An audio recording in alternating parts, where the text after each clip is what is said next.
कि राफेल में जो कुछ भी हमारा हो रहा होगा पारदर्शी तरीके से चीन का कर्जदार अनिल अंबानी चीनियों को जरूर बताएगा। चाहे वो मोदी की रैली में, अमित शाह की रैली में, पकड़ो इन गुंडों को जो कोरोना विदेशी ने रोक पाए। कर्फ्यू लगाने का षड्यंत्र क्या है?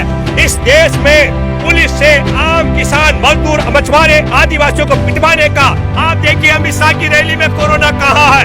कोरोना तो बहाना है, असल मसला इनका रमजान और किसान आंदोलन निशाना है। कोरोना किसान आंदोलन में नहीं है। नक्सलवादियों के पास लाइट मशीन गन आ सकती थी। कोरोना तो बहाना है, असल मसला इनका रमजान और किसान आंदोलन निशाना है। इसलिए पूरे देश के लोगों आप समझ लो, इनके चुनाव की रैली में कोरोना नहीं होता है। मैं एक बात बताना चाहता हूं, देश में कोरोना किसान आंदोलन में नहीं है। अगर कोरोना का किसी को भय है, मैं बार बार बोलता रहा हूं, तो अपने गांव में, अपने कस्बों में, जिलों में, राज्यों में किसान पंचायत कर लीजिए, कोरोना भाग जाएगी।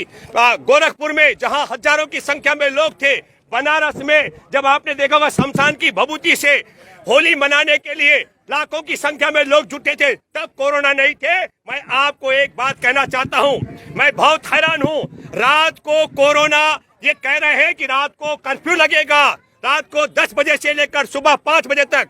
सड़क में तो लोग पहले कम होते हैं, तो जब संख्या पहले से ही कम होती है तो कर्फ्यू लगाने का षड्यंत्र क्या है? इस देश में पुलिस से आम किसान, मजदूर, मछुआरे, आदिवासियों को पिटवाने का। मैं एक बात दावे के साथ में कह सकता हूं, कुंभ स्नान में कोरोना का कोई भय नहीं है। 5 राज्यों में राजनीतिक दलों के जो रैली है उसमें कोई भय नहीं है। और हम किसानों की बात करते हो तो जुलाई से हम खुले आसमान के नीचे हैं। ना कोरोना का भय, ना शारीरिक दूरी, ना मास्क जरूरी। हमारी 3 काले कानून को हटाने के लिए लड़ने की है मजबूरी, एमएसपी की गारंटी के लिए लड़ने की है मजबूरी। लेकिन मैं बताना चाहता हूं, हमारे देश में रमजान और किसान दोनों लक्ष्य पर ले लिए गए हैं। इसलिए षड्यंत्र के तहत पुलिस को मारने पीटने की छूट दी जा रही है। ये मैं आप सबके माध्यम से कहना चाहता हूं। आप सब लोग जो मुझे सुन रहे हैं, अगर कोरोना कहीं है तो आप पहुंचिए, कुंभ स्नान देखिए हरिद्वार में कोरोना कहां है। आप अगर कोरोना का भय है तो देखिए नरेंद्र मोदी की 5 राज्यों की रैली में कोरोना कहां है। आप देखिए अमित शाह की रैली में कोरोना कहां है। मैं एक बात बताना चाहता हूं, देश में कोरोना किसान आंदोलन में नहीं है। अगर कोरोना का किसी को भय है, मैं बार बार बोलता रहा हूं, तो अपने गांव में, अपने कस्बों में, जिलों में, राज्यों में किसान पंचायत कर लीजिए, कोरोना भाग जाए। दूसरी बात है, अपने अपने गांव से एक एक मुट्ठी अनाज लेकर के हमारे गाजीपुर के किसान आंदोलन में, हमारे सिंगू बॉर्डर के, शाहजहांपुर के बॉर्डर के, टिकरी बॉर्डर में परिवार सहित आइए, कोरोना भाग जाएगा।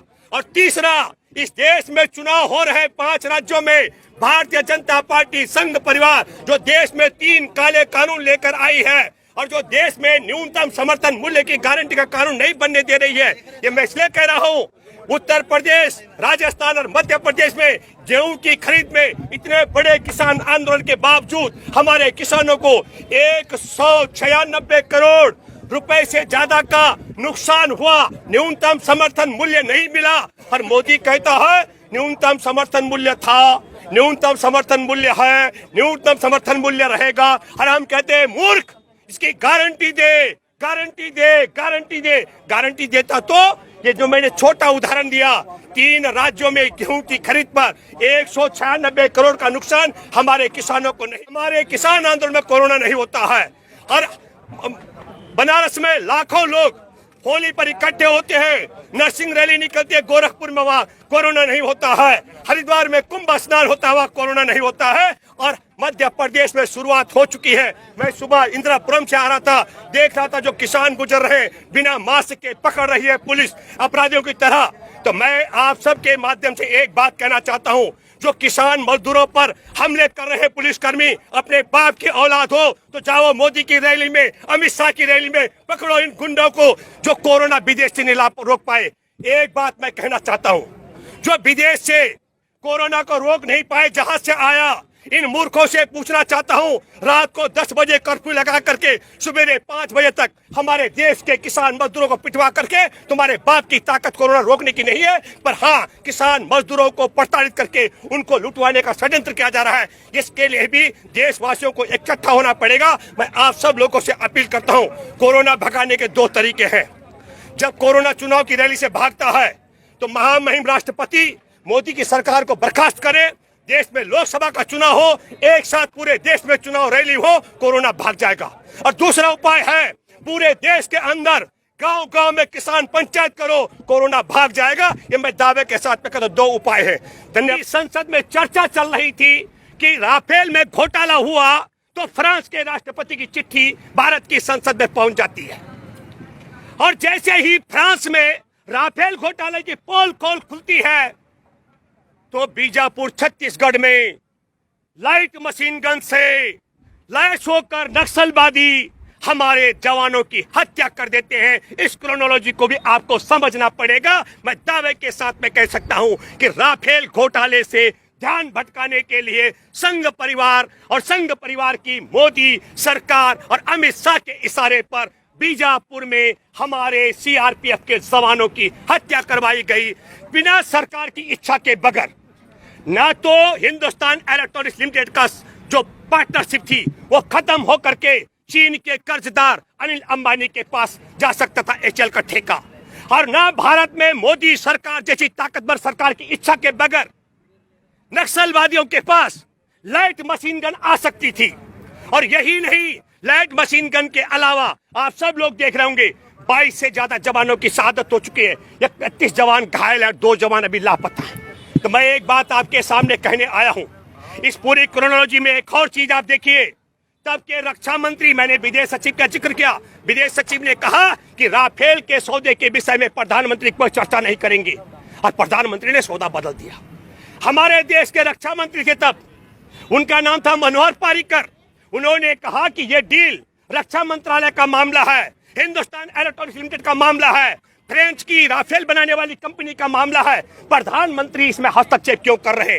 तो प्रधानमंत्री नरेंद्र मोदी ने तत्काल संघ प्रमुख मोहन भागवत के इशारे पर रक्षा मंत्रालय छीन करके उनको मुख्यमंत्री बनवा डाला।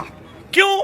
क्योंकि विश्व में जहाज बनाने वाली, लड़ाकू जहाज बनाने वाली कंपनियों ने बहुत बड़ी सुपारी दे दी थी संघ परिवार को। हिंदुस्तान इलेक्ट्रॉनिक्स लिमिटेड को राफेल बनाने की तकनीक और ठेका मिलने से जो उन्नति होने वाली थी भारत सरकार की कंपनी की, उस उन्नति को रोकने के लिए संघ परिवार ने सुपारी ले ली थी। इसलिए मनोहर पारिकर को रक्षा मंत्रालय से हटा करके गोवा का मुख्यमंत्री बनाया गया। और जब गोवा का मुख्यमंत्री बने मनोहर पारिकर, तो मनोहर पारिकर ने कहा, क्योंकि चर्चा हो रही थी घोटाले की, वो ईमानदार व्यक्ति था, उसने कहा इस पूरे घोटाले की सारे सबूत मेरे बेडरूम में है। और जैसे ही उनका ऑडियो वायरल होता है तो मनोहर पारिकर की धरती से विदाई हो जाती है, भगवान को प्यारे हो जाते हैं।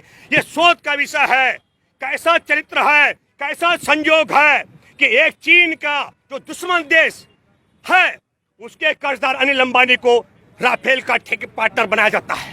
ये कैसा संयोग है कि संसद में सवाल उठता है घोटाले का, और राफेल घोटाला नहीं हुआ, फ्रांस के राष्ट्रपति का पत्र आ जाता है। और यह कैसा संयोग है कि तब का रक्षा मंत्री कहता है मेरे पास घोटाले के सारे सबूत हैं, और वो भगवान को प्यारा हो जाता है। और यह कैसा संयोग है कि जैसे ही राफेल की घोटाले की पोल खोल खुलती है फ्रांस में, तो बीजापुर में लाइट मशीन गन से हमारे सीआरपीएफ के जवानों की हत्या करवाई जाती है। देशवासियों, इस क्रोनोलॉजी को आपको समझना चाहिए। ये बात मैं आपके साथ इसलिए करने आया हूं कि ये कहते हैं कि हम देश नहीं झुकने देंगे, देश नहीं बिकने देंगे, ये नालायक देश के गद्दार हैं। अब ये संयोग है कि प्रयोग, आपको सोचना पड़ेगा। मैं ये बात कहना चाहता हूं, भारत में बड़ा विचित्र स्थिति है।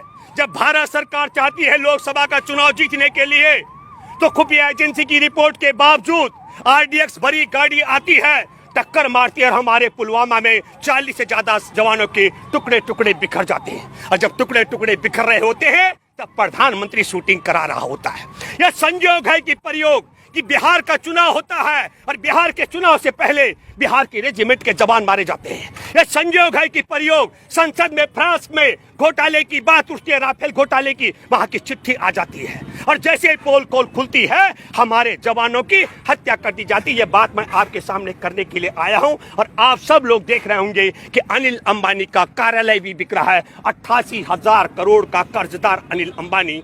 और अब आप समझ लीजिएगा उसका कर्जा चुकता करने के लिए हमारे देश की 7 दशक पुरानी हिंदुस्तान एरोनॉटिक्स लिमिटेड का मान और सम्मान भी दांव पे लगा दिया गया। देश के साथ गद्दारी कर दी गई, राफेल के साथ घोटाला हुआ और जो मुनाफाखोर कंपनी है चीन के साथ कर्जदार, उसके साथ उसको डील कराने का मतलब है कि राफेल में जो कुछ भी हमारा हो रहा होगा पारदर्शी तरीके से चीन का कर्जदार अनिल अंबानी चीनियों को जरूर बताएगा। ये बात मैं आपके साथ करने के लिए आया हूं। बहुत दुख और अफसोस की बात है कि मोदी सरकार ने अपने लाभ के लिए पहले 2019 में चुनाव के लिए फरवरी में पुलवामा में जवानों को मरवाया, फिर गलवान घाटी में 15 जून को निहत्थे बिहार रेजिमेंट के जवानों को मरवाया और अब राफेल घोटाले की पोल खोल दबाने के लिए ताकि ये चर्चा का विषय न बन सके बीजापुर में सीआरपीएफ के जवानों को मरवाया।